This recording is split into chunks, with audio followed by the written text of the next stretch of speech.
temos falado sobre jornada. A nossa jornada tem uma perspectiva. Deus é soberano, Ele é Senhor da nossa vida. Nós não somos donos de nós mesmos, não somos nós que escolhemos as coisas, Ele é que escolhe e determina a vontade dEle. Nós temos visto que as pessoas desta jornada são aqueles que foram lavados pelo sangue de Jesus. Você faz parte desse povo maravilhoso. Nós vimos que Deus tem um plano para essa jornada, para cada um de nós. Ele quer que nós consagremos a nossa vida como um sacrifício vivo, santo e agradável a Ele, uma transformação da nossa mente. Nós vimos que o plano de Deus para a sua vida, para a nossa vida, é trabalhar para esta igreja com nossos dons e talentos. Ele quer que nesta jornada você entenda, para não ser enganado, de que há uma identidade de Jesus que muitos confundem. O chamam de profeta, o chamam de filósofo, hippie, e vai por aí afora. Mas Pedro disse: não, tu és o Cristo, o Filho do Deus vivo. Nós vimos na última semana que é preciso nessa jornada ter vestes limpas. Embora não são as vestes, embora também vestes limpas é importante, mas nós estamos falando de santificação. E hoje eu quero falar sobre oração. O tema da minha mensagem é oração, uma disciplina necessária na jornada. 2 mensagens eu vou fazer. Hoje eu quero falar como não orar. Entenderam? Então hoje eu vou falar como você não deve orar. E na semana que vem a gente vai ver positivamente como que Jesus nos ensinou a orar. Esse teólogo escocês, ele tem uma fala num dos livros dele muito interessante. A falta de oração é a raiz de todos os pecados. Olha que interessante. A falta de oração é a raiz de todos os pecados. Por que ele fala isso? Porque quando nós estamos diante de algum dilema da vida, a gente dificilmente para orar. Quando nós estamos diante de uma escolha, de alguma coisa que está acontecendo na nossa vida, a gente toma decisões, a gente faz escolhas, aí depois a gente para, a gente pensa e vai orar. Não é verdade? Eu nunca me esqueço, não estou querendo bater no peito aqui não, em nome de Jesus, mas eu estava chegando em casa num dia, a Rutinha, minha filha, ela era bem pequenina, não me lembro a idade dela, 4, 5 anos, e quando eu estava adentrando o corredor da minha casa, até eu veio correndo com ela nos braços, chorando, porque ela tinha tido uma convulsão. Vamos correr, entrar no carro e ir para o hospital. Já estava lá na rua. Eu falei, não, vamos voltar para dentro de casa, vamos orar primeiro, e depois a gente vai para o hospital. Pode parecer loucura, mas foi isso que eu aprendi. É colocar nas mãos de Deus em primeiro lugar, e depois a gente corre.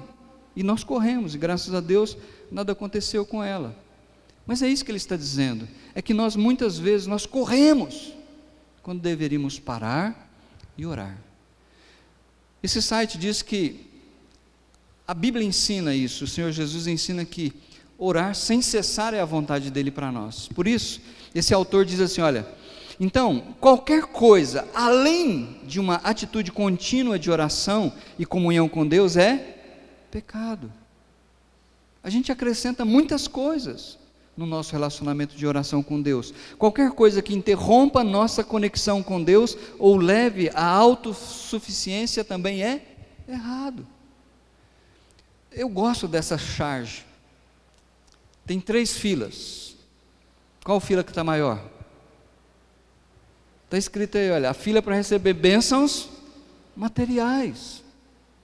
E é de fato, infelizmente hoje, o povo que se diz povo de Deus, eles querem bênçãos materiais e bênçãos espirituais. Aí a fila já diminuiu bastante. E a fila de oração? Como é difícil a igreja querer orar, querer ter um tempo de busca, de colocar diante de Deus as nossas dificuldades. Abre sua Bíblia comigo para Lucas capítulo 11. Os discípulos, eles eram judeus, eles oravam, eles eram ensinados a orar ao Deus de Abraão, de Isaac, de Jacó, e como discípulos de Jesus, Jesus o mestre, e todo rabino ensinava aos seus alunos como eles deveriam se portar, o que eles deveriam crer. Mas eu gosto dessa passagem porque diz assim, olha, certo dia, Jesus estava orando em determinado lugar. Lucas não é específico, ele deixa a coisa mais em aberto. Certo dia Jesus estava orando em determinado lugar, tendo terminado, um dos seus discípulos lhe disse, Senhor, ensina-nos a orar, como João ensinou aos discípulos dele. Então veja, olha, um discípulo, Lucas não descreve quem foi desses discípulos, mas o que é importante, eu acho interessante é que Jesus se retirou, ele foi para um determinado lugar, estava ali orando, e os discípulos estavam observando. Eles presenciaram na vida de Jesus que o tipo de oração, a intimidade que ele tinha com Deus, era diferente das orações dos rabinos. Ó Deus de Abraão, de Isaac e de Jacó. A oração de Jesus tinha intimidade com Deus, parece que ele estava ali olhando face a face com o Pai, e aquilo tocou no coração dos discípulos. Senhor, ensina-nos a orar, a gente quer ter essa intimidade com o Pai. E eles disseram, olha, assim como João também, como um mestre, ensinou os seus discípulos. Como que nós precisamos aprender a orar? Porque nós não sabemos. Se os discípulos que andaram com Jesus, eles pediram, né, Maria, ensina-nos a orar, quanto mais para nós. Volta algumas páginas comigo para Mateus, que é o mesmo contexto, só que registrado de uma forma diferente. Mateus capítulo 6, aqui, Jesus está no Sermão do Monte ensinando sobre a prática da justiça, e lá no versículo 1 ele diz assim, olha, tenham o cuidado de não praticar suas obras de justiça, e aí eu aprendi uma coisa, oração é uma obra de justiça, porque mais para frente ele vai falar sobre oração. Tenham cuidado de não praticar suas obras de justiça diante dos outros, com qual motivação? Para serem vistos por eles. Se vocês fizerem isso, vocês não terão nenhuma recompensa do Pai Celestial. Pula lá no versículo 5 comigo. E quando vocês orarem, o que vocês têm que fazer? Agora preste atenção. Teve um pastor que num voo, lá nos Estados Unidos, ele sentou ao lado de um mega cirurgião dos Estados Unidos. O cara é um catedrático de uma universidade, e vários médicos vêm fazer com ele uma residência lá. E esse pastor então aproveitou aquela oportunidade, conversando com ele, falou, olha, eu sou professor também, eu ensino meus alunos, mas eu conheço o senhor, sei que o senhor tem uma grande fama, o que o senhor faz? Qual que é a lição que o senhor dá para os seus alunos? Eu quero aprender. E ele disse que foi muito interessante o que aquele médico falou. Ele falou, olha, a primeira lição que eu dou para todos os meus alunos é como eles não devem agir, como eles não devem fazer. Essa é a primeira lição que eu dou para eles. E eu acho interessante que aqui Jesus também dá essa lição. Antes dele dizer assim, Imaculada, você tem que orar assim, assim, assim, ele diz assim, Imaculada, você não pode orar assim, assim, assim. Olha que interessante. Em primeiro lugar, ele diz assim, e quando vocês orarem, não sejam como os hipócritas. O que é um hipócrita? É uma pessoa de dupla face. O hipócrita é um ator, ele representa na frente dos outros algo que na verdade ele não é. E a quem Jesus está se referindo aqui? Aos líderes religiosos da época, aos fariseus, os saduceus. E ele diz, por que Jesus os chamam de, eles gostam de ficar orando em pé. Ai, ai, ai. Então significa que quando nós oramos em pé está errado. A gente tem que fazer como? Será que Jesus está denunciando aqui a posição em que você ora? Não. Jesus não está preocupado com a posição, se você está em pé, sentado, deitado, ajoelhado. Jesus está preocupado com a motivação interna do coração. Olha comigo, eles gostam de ficar orando em pé nas sinagogas e nas esquinas das praças. Qual que era a motivação deles? Serem vistos. Os fariseus, quando eles chegavam nas sinagogas, eles olhavam assim e procuravam o melhor lugar. E aí, onde todos estavam vendo, eles subiam, olhavam, e aí eles estendiam as mãos para o alto e começavam a orar. E nas praças a mesma coisa, para que as pessoas pudessem vê-los e dizer assim: puxa vida, como eu gostaria de ser como esse fariseu. Ele é que é espiritual, ele é que ora, ele é que é abençoado por Deus. Mas olha o que Jesus fala. Eles gostam de orar em pé nesses lugares com o objetivo, a fim de serem vistos pelos outros. Resultado, eu lhes asseguro que eles já receberam sua plena recompensa. Qual é a resposta de oração do fariseu? Qual que é? O aplauso. Ele recebeu o que ele queria. Ele recebeu o elogio. Acabou. Essa é a resposta de oração. Agora, ele fala em outro lugar, que a gente também, lá no versículo 7. E quando orarem, não fiquem sempre repetindo a mesma coisa, como fazem os pagãos. Eles pensam que por muito falarem, serão ouvidos. Não sejam iguais a eles. Por quê? Porque o Pai de vocês sabe do que vocês precisam antes mesmo de pedirem. Então veja, Jesus, ele saiu de um extremo, que é a religiosidade hipócrita, e ele foi para o outro extremo, para o paganismo incrédulo.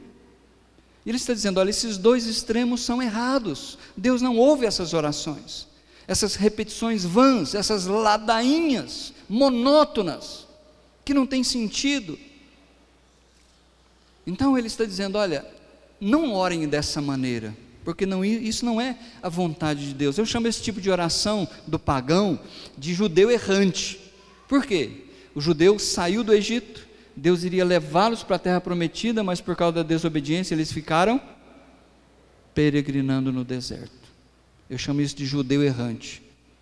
Essa é a oração do pagão. Repetição, repetição, repetição, repetição monótona, que não chega na presença de Deus. Eu tenho que dar um exemplo para vocês, que eu gosto desse exemplo de uma oração pagã. Volta comigo algumas páginas da sua Bíblia para o primeiro livro de Reis, lá no capítulo 16. Vocês conhecem a história, mas é sempre bom a gente ler novamente. Elias desafiou os profetas de Baal. 1 Reis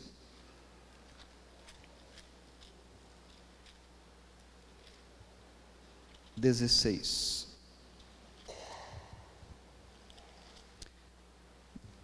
Desculpa, 16 não, eu falei errado, 18. 1 Reis 18.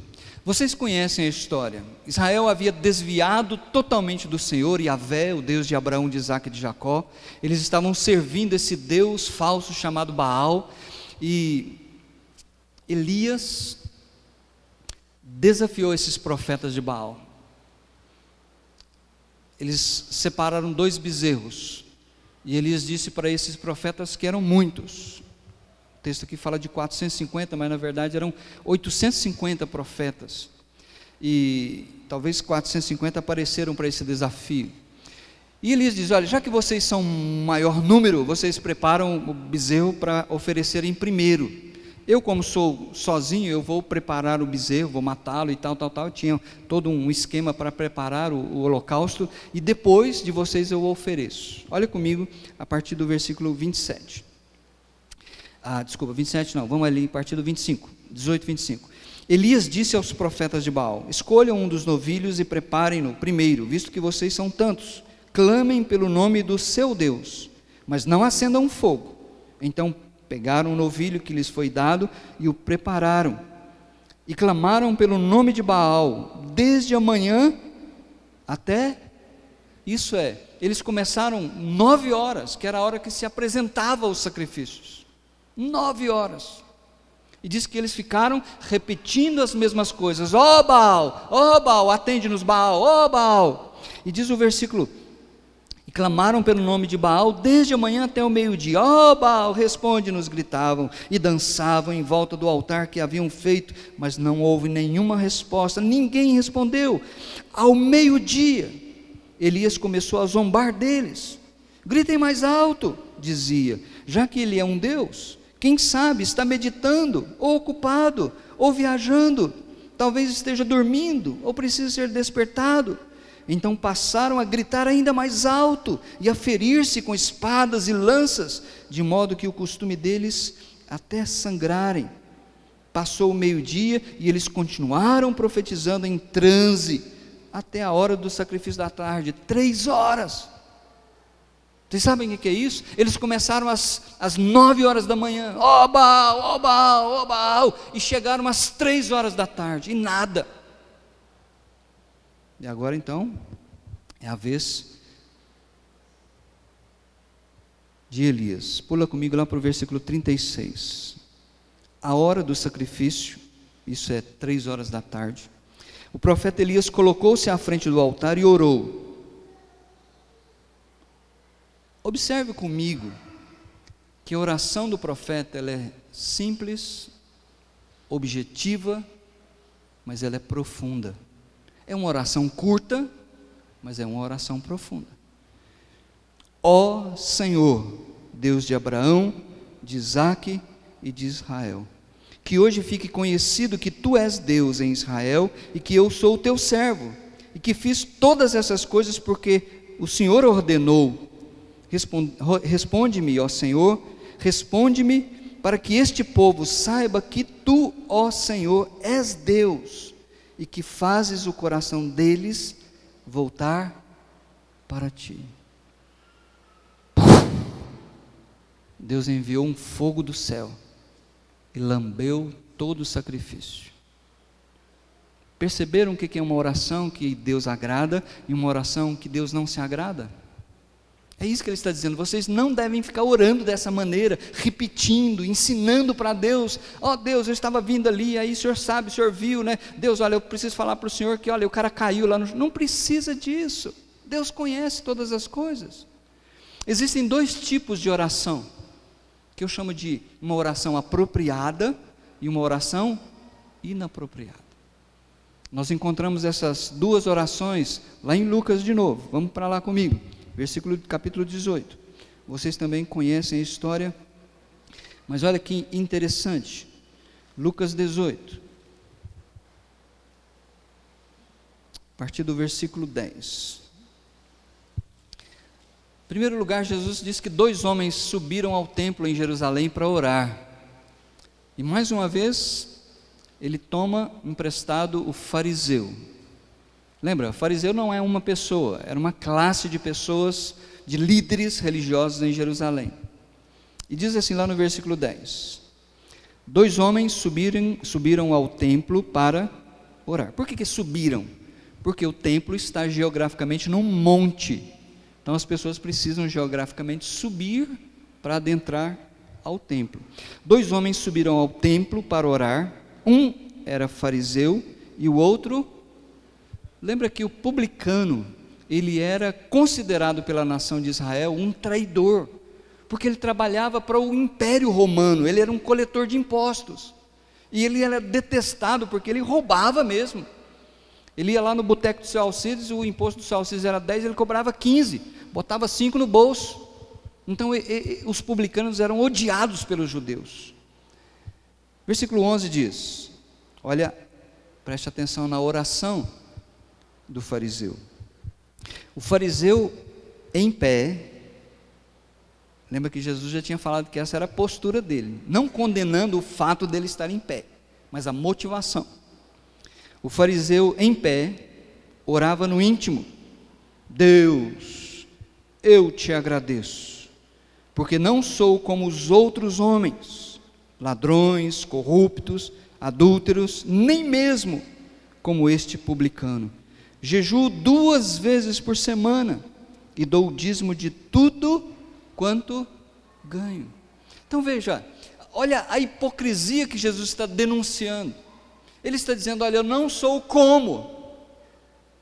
Oração não é para a gente fazer comparações, oração não é para a gente mostrar para Deus quem nós somos, nem dizer que nós somos melhores. Então veja, eu coloquei aqui hipocrisia elevada à 10ª potência. Olha, ele inclui todos os homens em 3 categorias. Quais são essas categorias? Ladrões, corruptos e adúlteros. Onde é que o publicano entra aqui? Está pior. Ele coloca o publicano numa posição inferior a essa classe, a essas 3 classes. Ele coloca abaixo ainda, porque ele diz, olha, eu não sou, como ele fala no texto, eu não sou ladrão, não sou corrupto, não sou adúltero, e nem sou como este, lá embaixo, no fundo do poço. E por último, o que ele faz? Ele mostra a sua justiça própria. Em outras palavras, Deus, o Senhor tem que me aceitar, o Senhor tem que me justificar, porque eu oro, qual que é a avaliação que nós podemos fazer dele? O cara foi reprovado, o cara não passou, porque ele se tornou um homem, se mostrou um homem orgulhoso, hipócrita, individualista, autossuficiente, autojustificado. Agora vamos ver a oração do publicano, versículo 13. Mas, olha o contraste, o publicano ficou à distância, ele nem ousava olhar para o céu, mas batendo no peito dizia, Deus, tem misericórdia de mim que sou, prestado atenção, oraçãozinha curta, começa com Deus, como Elias, ó Deus. Não foi assim que Jesus ensinou a gente a orar? E a gente vai ver isso na semana que vem. Vocês devem orar assim, Pai nosso, que estás no céu.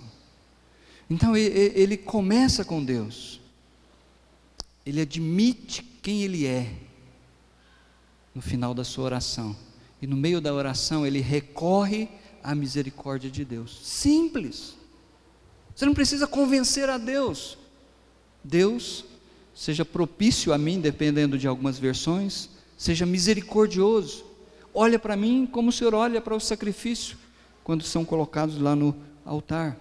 Então veja, ele ficou à distância, ele não entrou como o fariseu, porque ele sabia que ele não era bem-vindo ali, embora sendo judeu, ele não era bem-vindo no templo, ele não ousou nem olhar para o céu, diz a Bíblia, não é?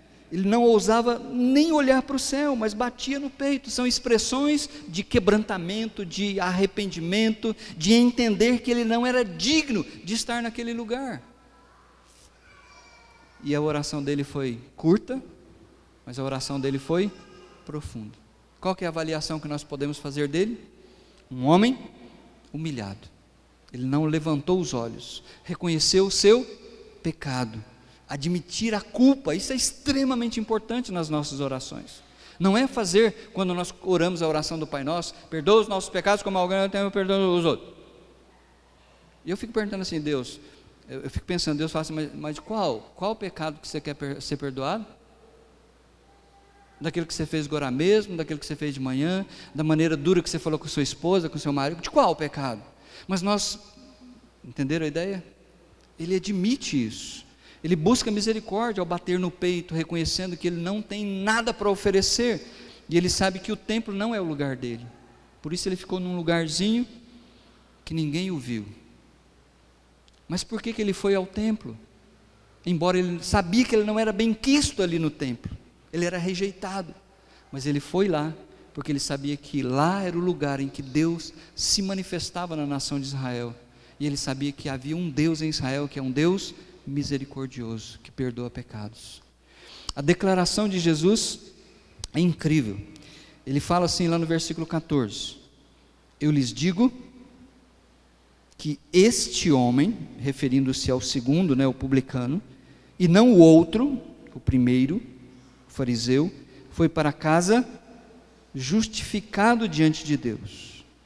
Pois quem se exalta será humilhado, e quem se humilha será exaltado. Essa declaração de Jesus foi radical demais, porque se alguém tivesse distribuído folhinhas lá no templo, para fazer uma enquete, para saber qual dos dois era o homem justificado, 100% diria que era o fariseu.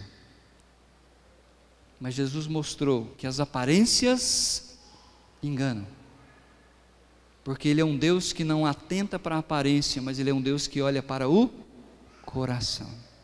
Por isso, quem foi salvo para sua casa, quem foi justificado, foi o pior, aparentemente falando. Meus queridos, Deus tem prazer na comunhão com o seu povo. Desde o jardim do Éden, Ele tem ensinado isso para nós. A Bíblia diz que o Senhor Deus andava pelo jardim pela viração do dia. A viração do dia é a tardezinha, quando aquele sol quente já foi embora, tem aquela fresca, aquele ventinho calmoso, gostoso. Deus pegou a bola e foi chamar Adão para jogar lá no campinho, porque Deus gostava de estar com a sua criatura, conversar com Ele. Isso é oração.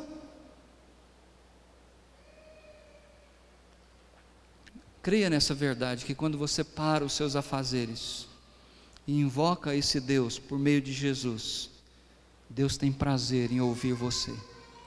Você não precisa impostar as vozes, você não precisa fazer palavras bonitas. Oh, Deus te conhece, Ele sabe quem você é. Não precisa colocar uma máscara para orar.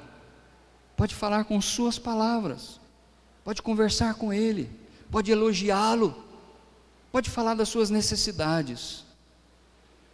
Quero fazer 3 esclarecimentos. Primeiro, não tenha medo de orar. Não tenha medo de orar. Se você não tem palavras bonitas, se você não sabe formar sentenças, lembra de passagens da Escritura. Fala: ó Deus, obrigado porque o Senhor é o meu pastor. E a tua palavra diz que o Senhor é o meu pastor e eu não terei falta de nada, em nome de Jesus. Não precisa ficar frases de efeito. É isso que Deus falou: vocês não podem orar como os hipócritas. Eu ouço algumas orações que eu fico assim: para aí, será que Ele está orando para o nosso Deus mesmo? Porque é como se você quisesse chamar. É o meu segundo esclarecimento. Não faça da sua oração um meio de manipular, nem um meio de persuadir a Deus. Ó Senhor, o Senhor sabe que aqui está o teu povo, Senhor, o teu povo que discipula, o teu povo que dizima. Para que isso? É uma tentativa de persuadir a Deus. É uma tentativa de dizer: Deus, eu estou fazendo isso, agora o Senhor tem que fazer aquilo para mim. Não precisa disso não. Deus sabe. Lembra do fariseu que levantou a voz, impostou a voz, levantou as mãos, mas foi embora para casa apenas com os aplausos. Não fale a Deus como se Ele não soubesse do seu problema. Lembra que Jesus falou? Não seja como os pagãos, que acham que pelo muito falar serão ouvidos. Deus já sabe do que é o seu problema. Então não precisa explicar para Deus: Senhor, fulano está lá na medicina, o Senhor sabe que ele está na cama no 44, o Senhor sabe que ele tomou aquela injeção, o Senhor sabe que é perigosa aquela injeção, porque ela tem efeito colateral. Não precisa falar nada disso. Isso são orações que não precisam ser feitas. Orações curtas e objetivas, que saem do coração, do fundo da nossa alma, para que Deus possa ouvir e nos atender. Nós precisamos ser homens e mulheres de oração. Eu gostaria que a nossa fila fosse uma fila de muitas pessoas. Esse pastor, John Piper, ele é um grande pastor nos Estados Unidos, um homem que tem escrito muitos livros. Eu gosto demais daquilo que ele fala. E olha o que ele falou num dos sermões que ele estava pregando. Uma das maiores utilidades do WhatsApp e Facebook será provar no último dia que a falta de oração não era por falta de tempo. Queridos, é incrível como o povo de Deus gasta tempo no WhatsApp, no Facebook. E a gente poderia estender a lista aí, novela, filme e tantas outras coisas. Mas separar um tempo para nós orarmos e buscarmos a Deus. Mas esse negócio de oração não é muito útil, né? Não tem resultado assim. Isso é pensamento de pagão, porque o cristão crê que a oração dele é atendida, talvez não no seu tempo nem na sua hora. Jesus falou finalmente para a gente orar sempre e nunca esmorecer, nunca desanimar. E ele contou uma outra parábola sobre uma mulher que colocou a causa dela nas mãos de um juiz.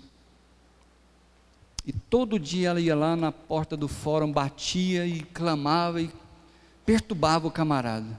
Por que ela fez isso? E por que Jesus contou essa parábola? O que essa mulher tem que nós podemos aprender com ela? A meu ver, ela tinha uma necessidade. Por isso ela colocou nas mãos do juiz. Segundo lugar, ela sabia que só aquele juiz podia atender a necessidade dela. Não tinha, em terceiro lugar, um outro a quem ela recorrer. Então é isso que Jesus está querendo nos ensinar. Nós temos necessidades e muitas vezes a gente não busca a Deus, porque Ele é o único que pode nos atender. Ele é o único que tem poder para fazer mais, infinitamente mais do que a gente pede, do que a gente pensa. Aí você fala, mas eu começo a orar, não sei o que orar. Eu coloquei apenas uma pequena lista. Você pode começar adorando a Deus. Você pode orar por você mesmo. Jesus não falou várias vezes para a gente vigiar e orar? A carne é fraca. Então, Deus, olha, me guarda nos teus caminhos, na tua jornada, não me deixa, ora por você. Você pode orar por missões, não precisa falar o nome de ninguém, mas pode orar. Deus, o Senhor diz lá em Mateus 28, que era para os seus discípulos irem, fazer discípulos de todas as nações, batizá-los em nome do Pai e do Espírito Santo. Então abençoa os missionários que têm ido a Deus, eu quero ficar aqui na retaguarda. Você pode fazer isso. Você pode orar por irmãos da sua igreja, que passam por privações físicas, enfermidades, ou até mesmo por questões materiais. Às vezes você é a solução da sua oração, você tem os recursos para ajudar. Você pode orar pela sua igreja. Vocês sabiam que hoje nós estamos numa pendência com o corpo de bombeiro? E eu chamo isso de batalha espiritual, porque nosso projeto foi aprovado pelo corpo de bombeiros. Aí entra uma nova direção, não, nós não queremos mais vocês têm que apresentar um outro projeto. Vai. É a mesma coisa do Zé pegar a carteira dele, que está vencida, a carteira de motorista, vai lá renovar, o Detran fala, não, Zé, tem que começar tudo de novo. Você tem que fazer psicotécnico, você tem que fazer exame de rua, vai. Para mim isso é batalha espiritual, porque parece que as pessoas do poder público, quando olham para algo que é da igreja, do povo de Deus, de crente, eles embaçam, eles fazem de tudo para não dar certo. E eu preciso de vocês, junto comigo. Você pode orar pelo crescimento e maturidade dos irmãos da sua igreja, por conversões, porque você pode pregar, você pode falar, mas você não tem poder para converter ninguém. Mas você pode falar para o Espírito, Senhor, eu tenho falado lá para aquela pessoa, minha família, meu amigo, mas o coração que não enxerga, é o Senhor que pode iluminar. Você pode orar pelos nossos governantes, a Bíblia fala sobre isso, para que a gente possa ter uma vida tranquila, sem confusão. Terça-feira, nós temos o Teco, e eu convido você para estar aqui. Nós temos feito grupos de 2, grupos de 3, de 5, para orar, porque isso é a coisa mais importante que nós podemos fazer.